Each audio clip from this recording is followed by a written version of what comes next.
I first started composing when I was around 10 or 11 years old, so I was actually about your age when I started. Ethan Shu is 17 years old from the Philadelphia area with a wide range of inspiration. The work of J.S. Bach and Beethoven. I played piano and cello, and I also watched a lot of YouTube, so there were cool music videos that I saw, which got me into composing. The Pittsburgh Symphony Orchestra recently put out a call for compositions to Pennsylvanians of all ages. With more than 100 works submitted, Ethan's piece was selected as the winner. It was a really incredible, eye-opening experience. There were so many nuances and details that I couldn't hear with computer-generated recording. Ethan's inspiration came after a recent trip last summer to Japan. There were a lot of temples and shrines of mythological creatures, and I wanted to do something where I could connect that to my own Asian heritage. The piece was born then. And after that, the creative energy kept going.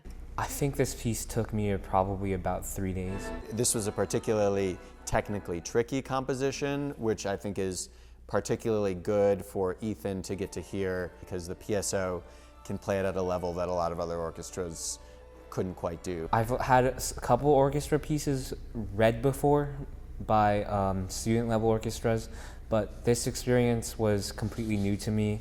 Ethan plays with his high school orchestra. He also does theater, and if that's not enough, he's studying composition through a pre-college program with Juilliard.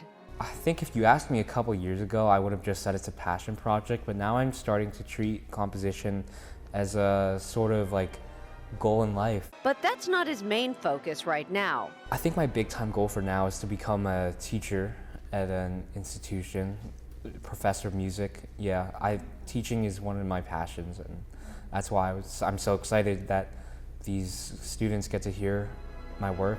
Helping kids find their inspiration just like he did. On a positive note, Kristine Sorensen, KDKA-TV News.